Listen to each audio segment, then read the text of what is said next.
Hello everyone, I am Professor Zack with the Brennan School of Business at Dominican University, and this is the International Business Environment. In this course, we will cover topics like globalization, corporate social responsibility, global economics, political and technological framework, ecological framework, country attractiveness, as well as other topics. So I hope that you enjoy this course. Thank you for watching. Next, I'd like to introduce Khalil Rasheed, who is a diversified faculty of Illinois grant recipient, which is used to promote more minorities as educators in higher learning. He also navigates social services to foreign communities here in Chicago and abroad. He is a human rights advocate and executive director of Muslim Youth of America. And he also lectures on policy, economics, and government. So here's Khalil Rasheed.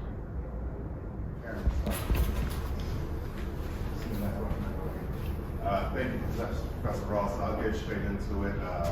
Thank you for the introduction.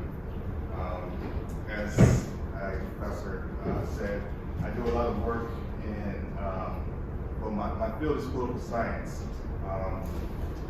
but I'm doing at the graduate level the combination of politics and econ, which is international political economy. My focus was on international relations.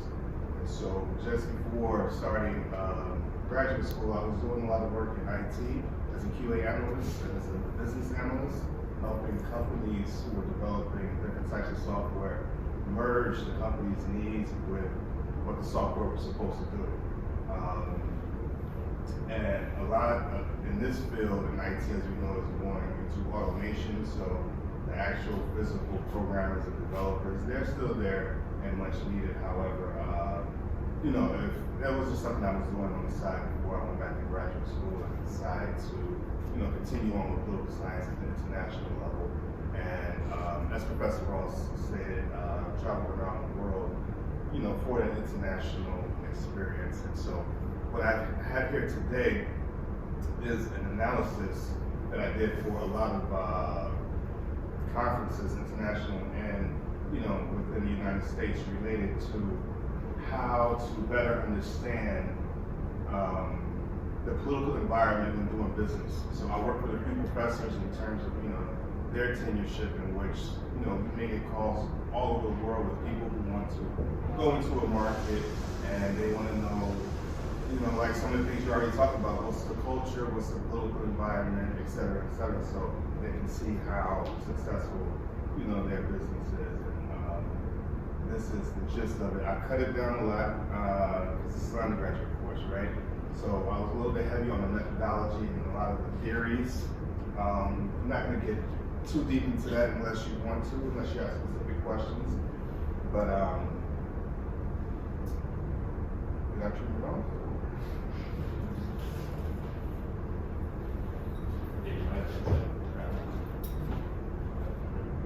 So go to the next slide.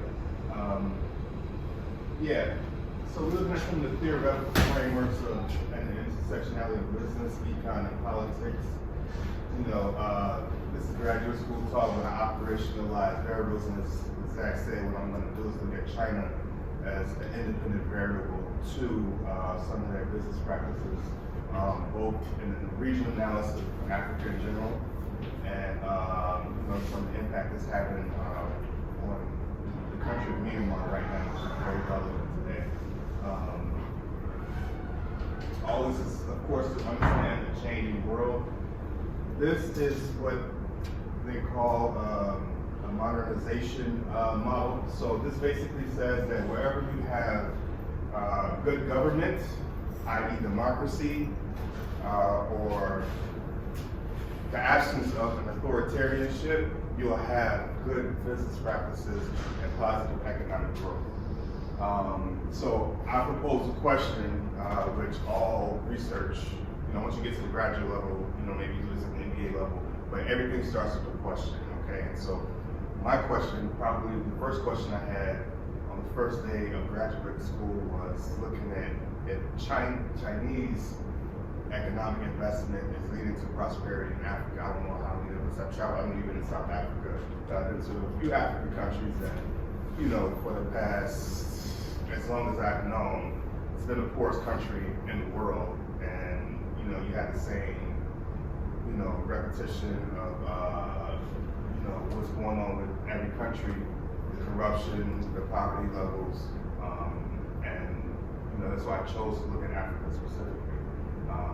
And so this is what we call a literature review, and what we do in literature review is we find a concentration of scholars and experts in the field, and we try to concise what's going on. Now, a lot of the literature that I got when I presented this at a conference last year is from about 5 years ago. And that's generally the timeline that you look at, because unfortunately, especially for China, it's hard to get news and research from the Chinese and some of their practices and things like that. So there's always, a 3 to 5 year gap when we're looking at gathering information about a specific country. That was more literature review stuff. I'm not sure what's going on with the signal.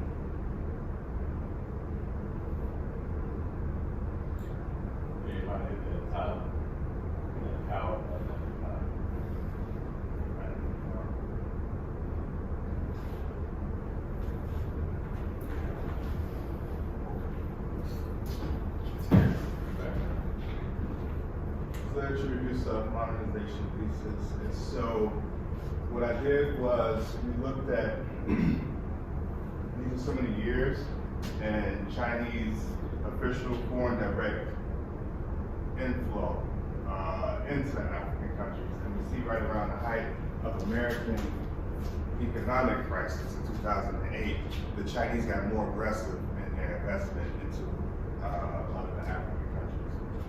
These are specifically countries that I looked at: Ghana, Ivory Coast, Kenya, Nigeria, Egypt, Morocco, South Africa, which happens to receive the largest amount. I bring that up because, of course, we know Africa is not a hegemony, but the corruption is the same pretty much throughout the continent. Like I said, I did a lot of examinations and research. With Sudan, I know, what's going on directly, but the Chinese deal with each country differently, but some of the output is pretty much the same. So we look at models of Chinese investment versus the models of Western or American investment, or I would even throw the European Union in there in terms of historically how they dealt with China. So the main difference was that the Chinese do help out with all these things related to roads, bridges, railways, shopping malls, building the infrastructure of the country. Of most countries, they choose to invest in. However, I believe the main difference is that there's not a technology transfer, or there's not an intellectual property transfer with the Chinese. So they'll come into a country, they'll build your roads, but they won't teach you how to build those roads. They won't teach you the chemical composition of the cement that they use to, build that infrastructure. And so this is one of the major differences with how the Chinese deal with a lot of the African nations. This is the economic growth belt, and I put this up specifically not only because it shows their expansion, but also with the Chinese, the first time since probably World War II, that they actually decided to set up military bases outside of the country of China, which is in line with American style expansion, economic expansion, business expansion. Unfortunately, just like America, if I'm going to set up a business in a country, I also got to put my military post there as well. So we see that the Chinese, historically I've never done that, decided to do this, starting in Djibouti for the first time, maybe about 5 years ago. When we get into Myanmar, briefly we'll go into how that's playing out. So that was a regional analysis. Generally, to answer the question, because we have African prosperity, a lot of political scientists and economists will say that it doesn't. The reality of the continent in general is still a lot of corruption, and the organization, for example, the African Union, which tries to model the European Union, really isn't as sufficient as we would like it. But unfortunately for the Chinese, the more corruption and political instability in the country, the better for them to do business. So that was a regional analysis of Africa in general. And Myanmar I use as a local analysis or independent variable to show how Chinese influence is leading to some of the problems on the ground related to corruption and just bad business practices.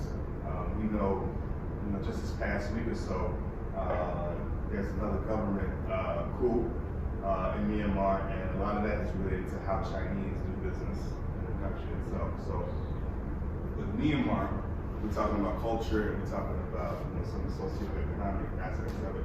In the country of Myanmar, or formerly known as Burma, these are the different cultures.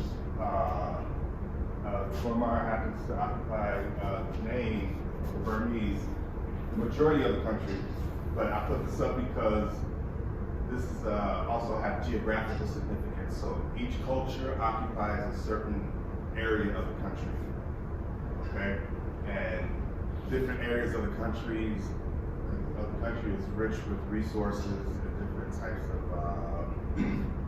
I would say, economic output for the country. So the main problem in the past 10 years or so have been along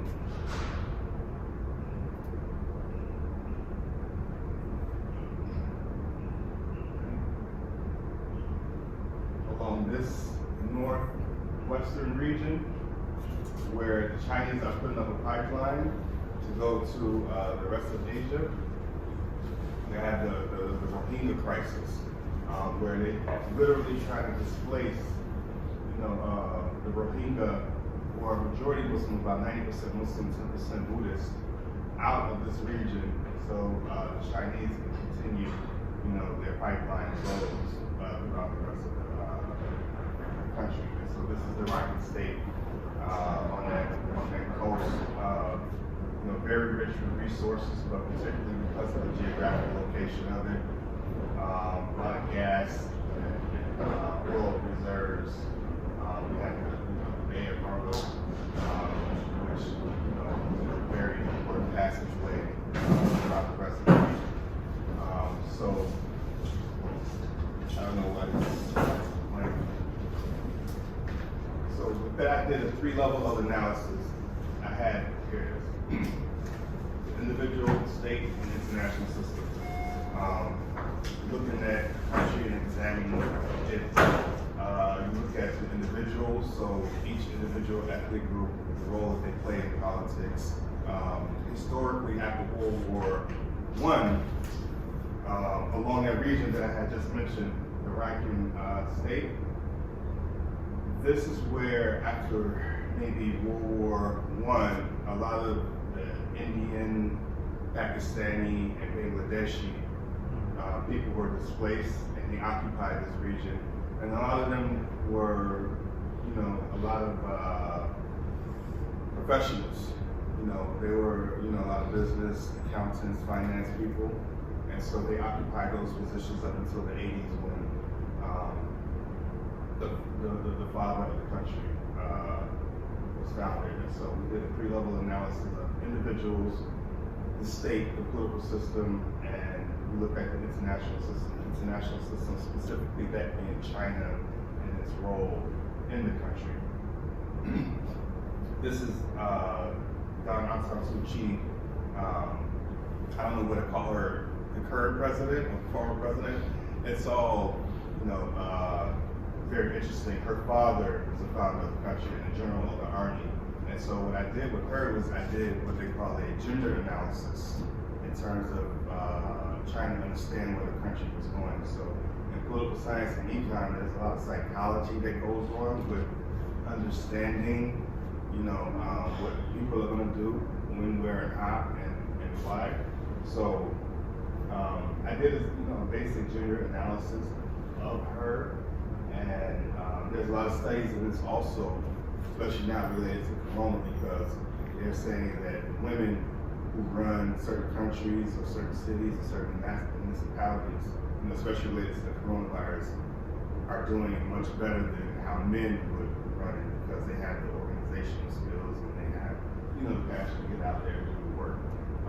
So I'm going to leave my comments towards her, to myself, but the gender analysis is important because it was the first time a female, was, actually head of the country and essentially head of the army, but understanding how the system works there, it was just a proxy, and the army has, and it's still, proven to be the ones in charge.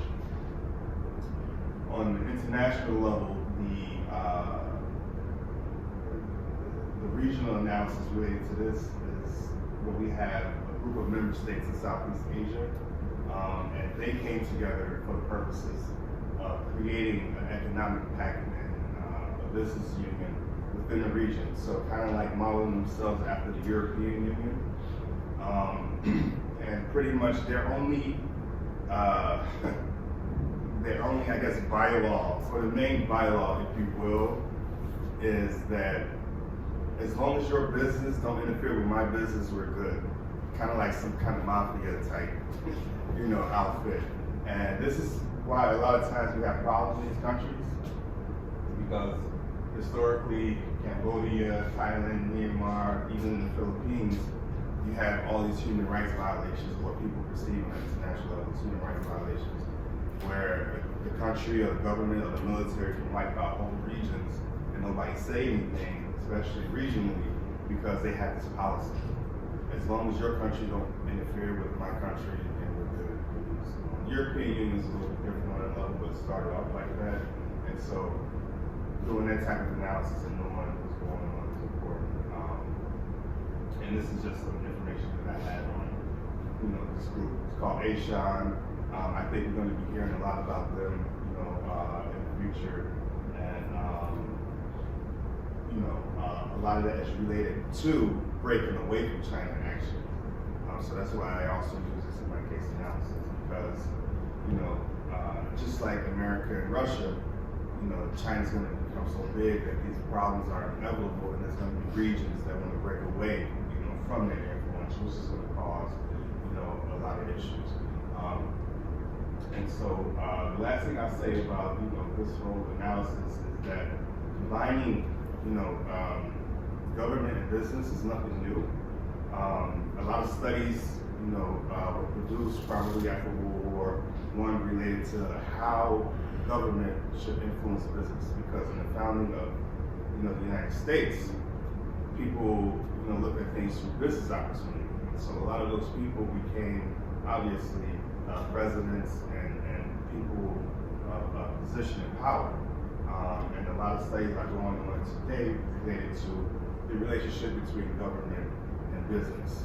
A lot of scholars and people in certain circles, I think, believe, for example, I don't know if we talk about this prediction, but the CEO of Amazon, Jeff Bezos, stepping down. A lot of people believe he might run for president. Why? Because he's been efficient at running, a certain business and a certain service, and so a lot of people want to see the government, do the same thing, be more efficient in their production. Donald Trump, who was just in office, did a lot of business deals behind the scene, and a lot went on through the back door. There's some allegations of corruption or whatever, but he ran the government like a business.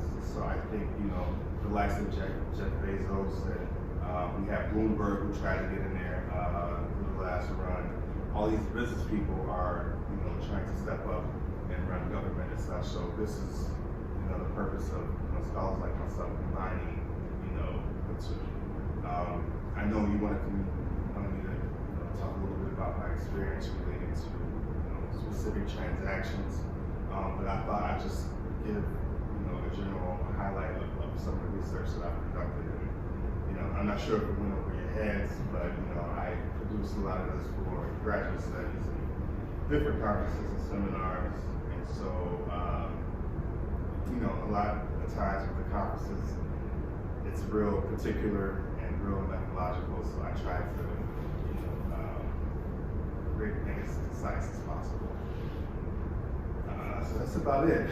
Any questions, comments, concerns? I got a couple questions, but anybody have any questions here in the audience? About China and kind of China's role in the world in terms of doing business in other places? So how did they benefit more in Africa versus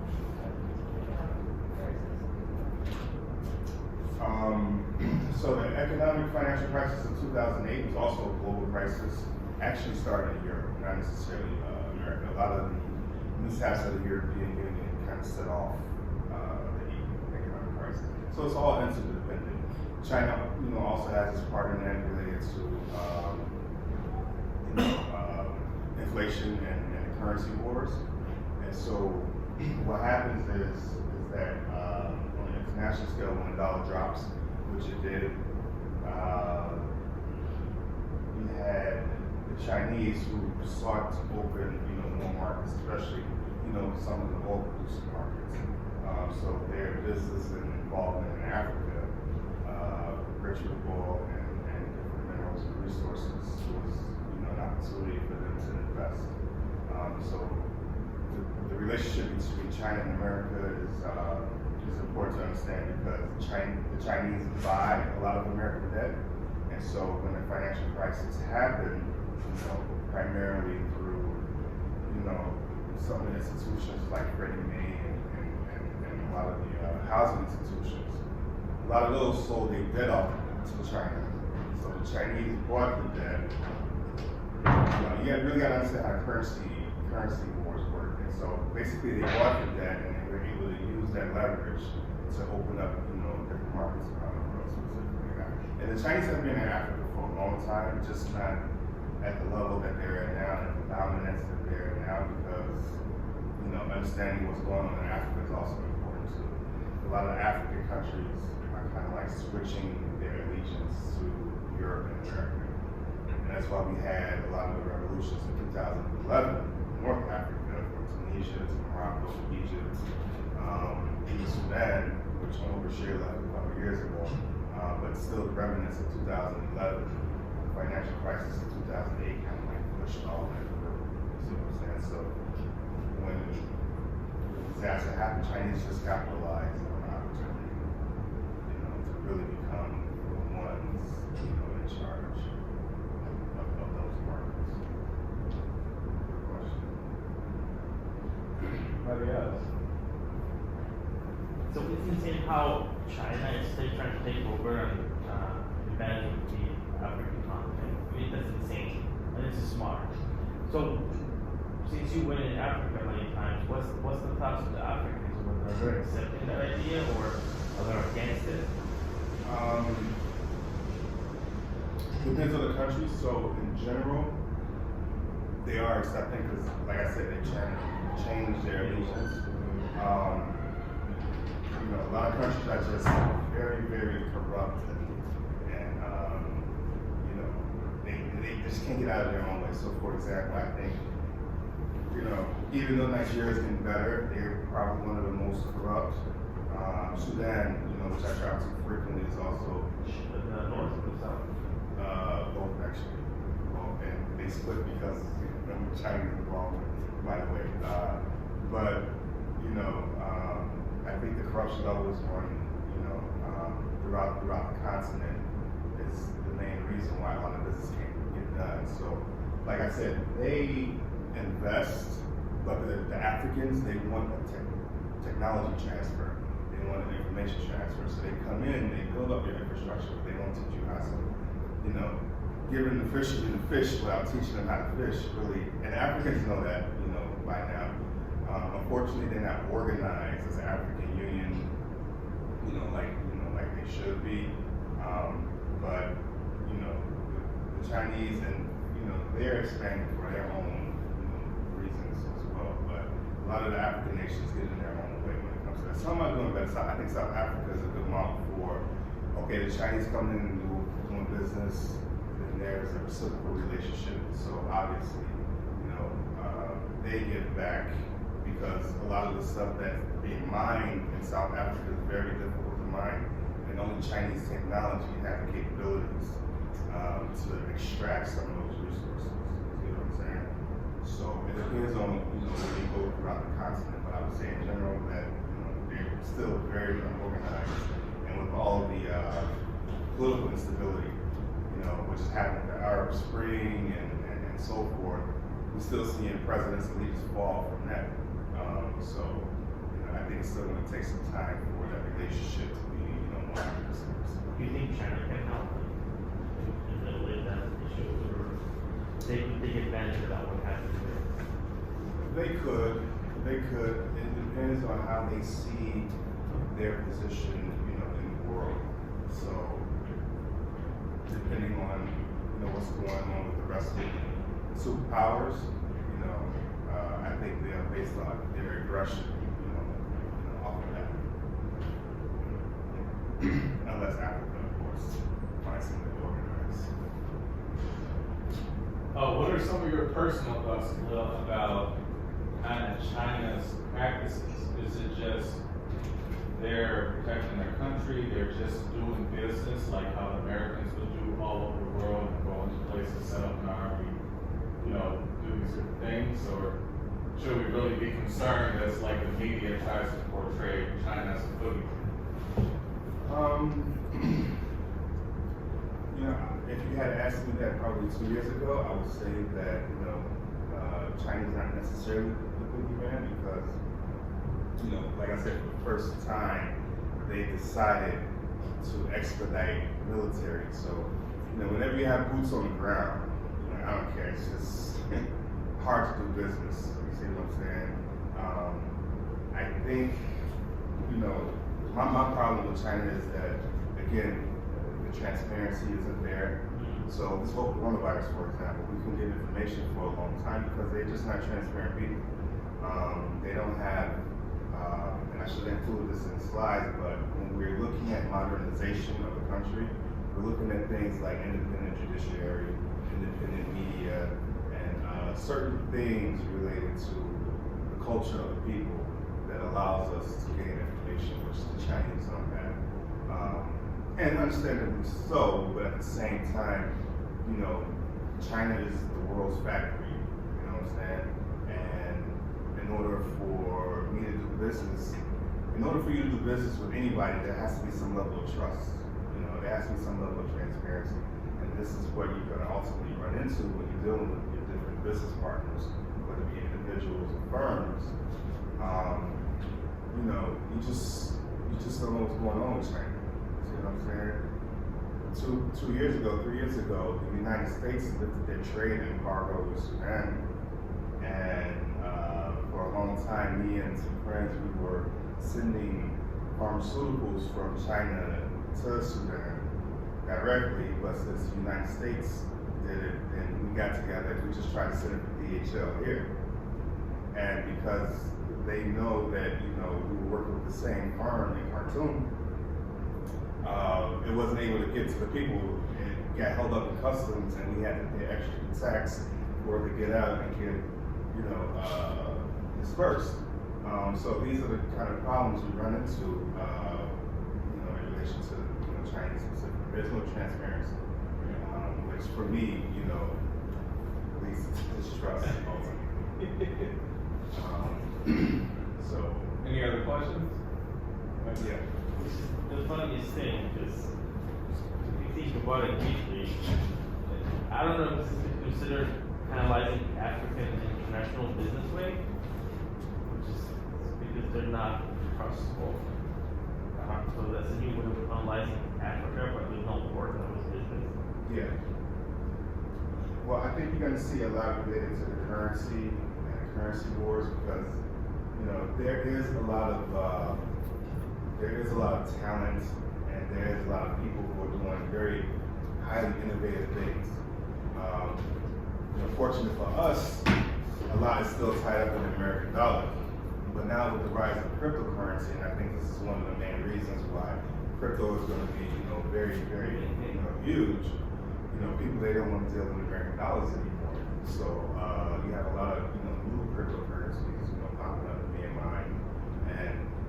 And Africa has been doing this for a long time, by the way. And actually, their barter system and their credit card systems, if you read some of the ancient ways that they used to, use currency without actual currency. Enforcing checks. Yeah. Resources, hard minerals and resources. Salt was used as currency for a long time. I'm talking about even before that. Some of the ways and innovative ways that they use just for personal business transactions. It's very, very cool, but I think cryptocurrency is going to be the way that they're working hard. And that's why you see Janet Yellen, who was appointed by Joe Biden as the Treasury, come out and say, Bitcoin is very bad and it leads to a lot of corruption, which isn't true. Some of it, the way that she's putting it out there as, is bad and evil, but it's not necessarily true. But this is what we're going to see. I want to include a lot more related to, the actual currency wars, in this, but that's getting way off to, currency and stuff like that. So. Is the world getting smaller or bigger in terms of? Well, we about to go to Mars, so in terms of economic transactions and business transactions, I would say smaller. So would you, on a personal level, let's say China is a more nationalistic country, right? Yeah. Likes to close information, keeps its own information, keeps things secret. Yeah. You favor that model as opposed to just a very open source, open-ended order system for globalization? To be honest, I do favor that model. It depends on the stage of the country. So I think China's biggest issue is, there's so many people and it's so fragile in terms of its control, over the people. And so, theoretically, yeah, we say that they're a communist country, but they're actually, more capitalist than what we believe. They just have a different manner of controlling. So it's kind of like a state-controlled capitalism. See what I'm saying? But they still do business how they do business outside the country to protect. You ask what America was, and I say oligarchy. And a lot of countries are oligarchy. And China is one of the biggest oligarchies where there's a few, people who control the country, and they really don't get away with the ethnic thing because the Han people of China, the main ethnic, group in China is not that big. Like China is a very big and vast, country, but when we say the Chinese, it's really the Han who control, like, that middle eastern seaboard. But the Chinese people are very diverse. And, it's a huge and vast country. And so they do what they had to do.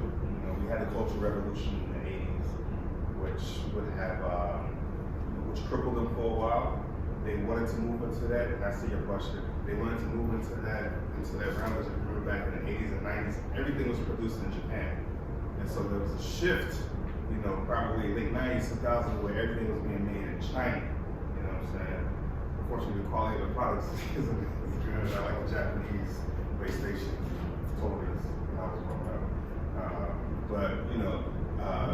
And the Japanese are shifting their position on the international level for different reasons as well. I think they're more close in China, because they're so small, and they've been, but they have a history of imperialism, but it's still a few who control Japan, and I mean, they're very rich. And that's why, when you look at inside China, all of the problems that they have, for example, the Tibet area, the Xinjiang or the Turkestan, the East Turkestan, how they're trying to brainwash people and follow the Mahani idea and the laws that they have. That's what I'm concerned about and I'm worried about, that they're going to start doing the same thing in Africa to those people, which is something that I don't trust the Chinese doing business over there in Africa. So what's going to be happening? Yeah, that's interesting. So in a few countries, I know Zimbabwe, for example, they have I was reading analysis where they are more integrated into the community. They adopt a lot of the cultures. They marry the people. In a lot of countries, they just go in and do business. They send money back home in China. That's it.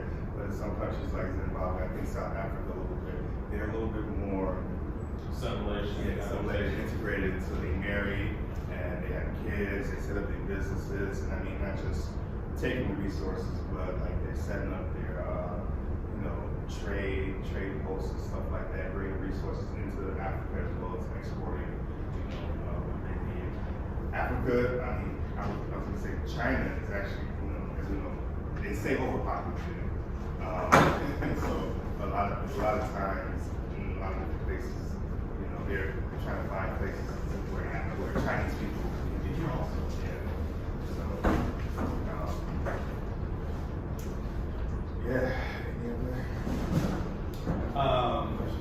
Any other questions for Khalil? A few things to think about, guys. Khalil mentioned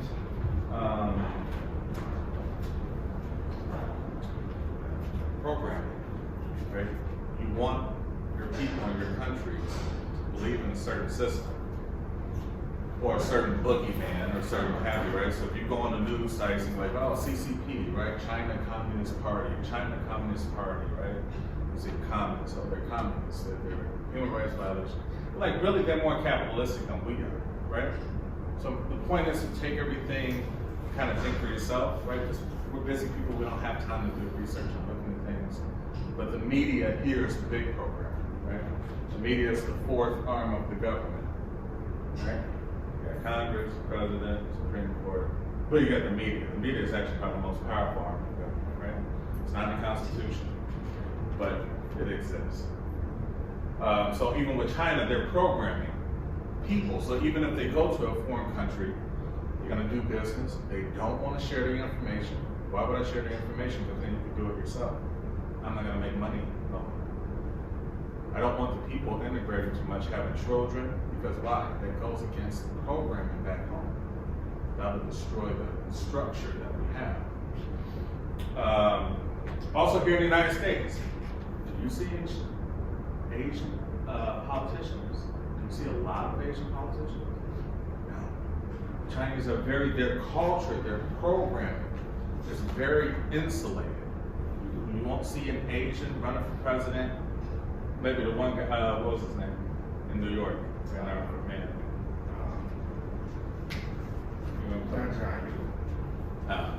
One other guy. But the point is that programming also stays here in the United States. People who travel here become citizens, right? So it takes a long time for culture to change. It takes a long time for you to get out of the program. So yeah, you won't see a lot of Asian politicians running for government here because this is not what they do. Right? Keep worried about what's back home. You actually won't see that with a lot of foreigners, Eastern Europeans. You won't see too many running for too many high office governments. They're more insulated. They're more concerned about what's happening back home. Keep past that. But any other questions for Kahlil? So is Africa a good place to do business right now? Depending on the country. I am looking at Ghana, which is very promising, very open, very transparent. They're doing a lot of different things. Their infrastructure, and so I think Ghana is probably one of the best places to do business. And they're very educated. Very educated. Yeah. Per capita. You think of our programming here for Africa, right? We all grew up in Africa, so poor and uneducated. And then you show up in Africa and you're like, they're far more intelligent than us, just naturally, Why? Because they've both dealt with nature, which I say most things derive from nature. Airplane came from birds, any other thing you can name came from something observed from nature. And they've already dealt with that, so they can understand the principle and basics to anything. Whereas we're already trying to look at, we can't even understand airplanes made from birds. The concept of flight and aviation. We're just get on the plane. Anything else? Anything about your group projects? All right, I think we'll end it here. And I'd like to thank Kahlil, so give Kahlil a round of applause for his presentation. And we'll do a midterm. We'll go over midterm next class. We'll have a midterm on Tuesday. It'll be sort of an essay, writing just a few questions, dealing with the chapters. So just trying to get a good overview of the chapters, concepts, theories, and how to apply it. It's going to be independent thinking, yes? It's going to be independent. I'm going to give you scenarios, right? And I want to know your analysis, your decision making, your kind of thoughts behind those scenarios. Is it going to be on paper in class, or is it going to be we take it home and do it? I think what we'll do is, let me think about that. Yeah, let me think about that. It may just be like half of class writing, or just pulling out your laptop, answering the questions, maybe I'll just email it during class. You answer the questions, email it back, and it will continue like PowerPoint. But I'll think about it, I'll let you know next class. Yes? Is it similar to the small parts that we always send each Sunday one that we did? Is it the same concept idea? Well, like which one? Like the case studies? Yes. Yeah, it's similar to case studies. Yeah. But I'll think of something kind of outside the textbook. I'll think like modern things going on, your perspectives on it, give your rationale. Anything else dealing with culture or any other just off the cuff questions?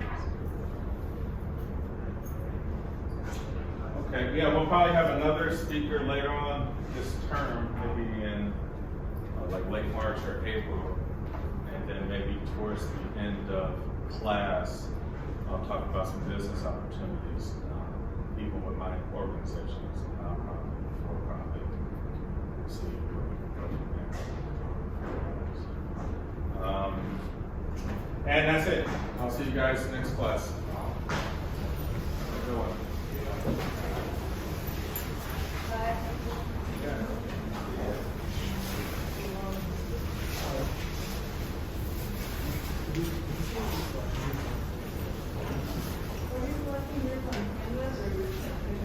No, you guys are selecting groups, just communicate with each other and figure out who you want to link up with. So Ethan was the last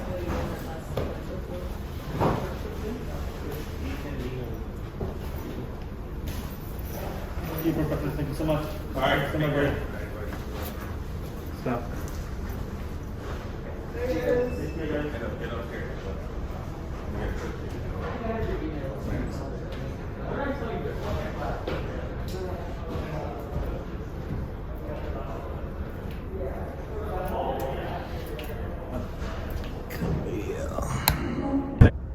Once again, this has been the International Business Environment. I'm Professor Zack with the Brennan School of Business at Dominican University. Thank you for watching.